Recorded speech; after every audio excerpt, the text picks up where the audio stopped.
ओम श्री परमात्मने नमः। एक कल्याणकारी संत वाणी का विषय ईश्वर।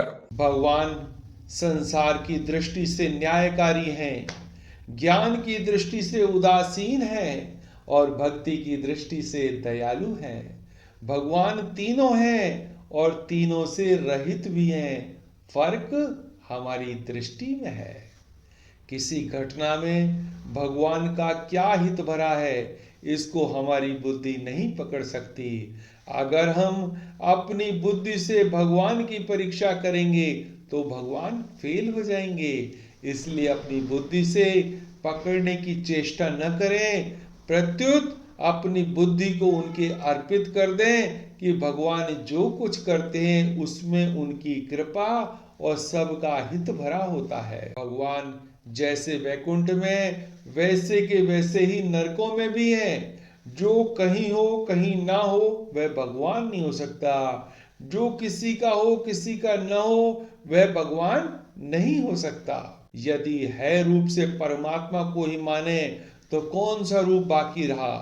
संसार में भी है रूप से परमात्मा ही है, सत्ता रूप से केवल परमात्मा ही है। वही परमात्मा अनेक रूप से है। अनेक रूपों में भगवान तथा उनका लोक, साकेत, गोलोक आदि एक ही हैं। भक्ति की निष्ठा रुचि से भेद होता है।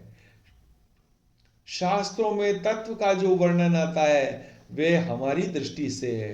हमने असत की सत्ता मान रखी है, इसलिए शास्त्र हमारी दृष्टि के अनुसार हमारी भाषा में असत की निवृत्ति और सत तत्व का वर्णन करते हैं। यही कारण है कि दृष्टि भेद से दर्शन अनेक हैं। अनेक दर्शन होते हुए भी तत्व एक ही है। जब तक दृष्टा, ज्ञाता, दार्शनिक और दर्शन है तब तक तत्व के वर्णन में भेद है।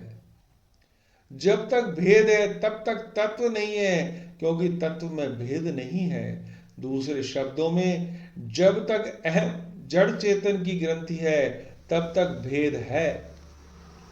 अहम के मिटने पर कोई भेद नहीं रहता, केवल एक तत्व है ही रह जाता है।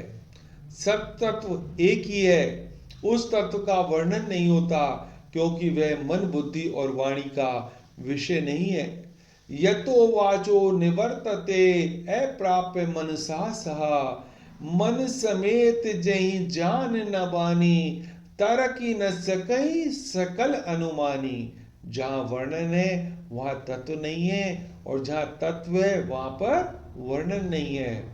उस तत्व की तरफ लक्ष्य नहीं है, इसलिए केवल उसका लक्ष्य कराने के लिए ही उसका वर्णन किया जाता है। परंतु जब उसका लक्ष्य न करके कोरा सीख लेते हैं तब वर्णन ही वर्णन होता है, तत्व नहीं मिलता।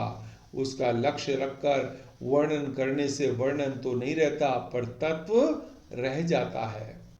किसी की बुद्धि कितनी ही तेज क्यों न हो और वह अपनी बुद्धि से परमात्मा के विषय में कितना ही विचार क्यों न करता हो, पर वह परमात्मा को अपनी बुद्धि के अंतर्गत नहीं ला सकता। कारण कि यदि बुद्धि सीमित है और परमात्मा असीम अनंत है। सर्वव्यापी परमात्मा की हमसे दूरी है ही नहीं और हो सकती भी नहीं। जिससे हम अपनी दूरी नहीं मानते, उस मैं पने से मैं भी परमात्मा अत्यंत समीप है। मैं पन तो परिचिन्न एक देशी है, पर परमात्मा परिचिन्न नहीं है। भगवान की आवश्यकता क्यों है, इस पर विचार करें तो मालूम होता है कि हमारी कोई ऐसी आवश्यकता है जिसको हम न तो अपने द्वारा पूरी कर सकते हैं, न संसार के द्वारा ही पूरी कर सकते हैं। दुखों का नाश करने के लिए और परम शांति को प्राप्त करने के लिए हमें भगवान की आवश्यकता नहीं है। कारण कि अगर हम कामनाओं का सर्वथा त्याग कर दें तो स्वतः हमारे दुखों का नाश होकर परम शांति की प्राप्ति हो जाएगी। त्यागाच्छन्ति अनंतरम, अर्थात हम मुक्त हो जाएंगे। हमें परम प्रेम की प्राप्ति के लिए भगवान की आवश्यकता है, क्योंकि हम भगवान के ही अंश हैं। तात्पर्य यह हुआ कि मुक्ति पाने के लिए ईश्वर की आवश्यकता नहीं है, प्रत्युत भक्ति पाने के लिए ईश्वर की आवश्यकता है। भगवान तो बड़ा ही उदार एवं प्रेम भरा स्वभाव है कि वे जिस किसी को कुछ देते हैं उसको इस बात का पता ही नहीं लगने देते कि यह भगवान की दी हुई है। प्रत्युत जिसको जो कुछ मिला है उसको वह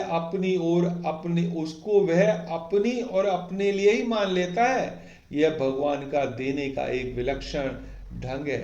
हरे कृष्णा हरे कृष्णा हरे कृष्णा।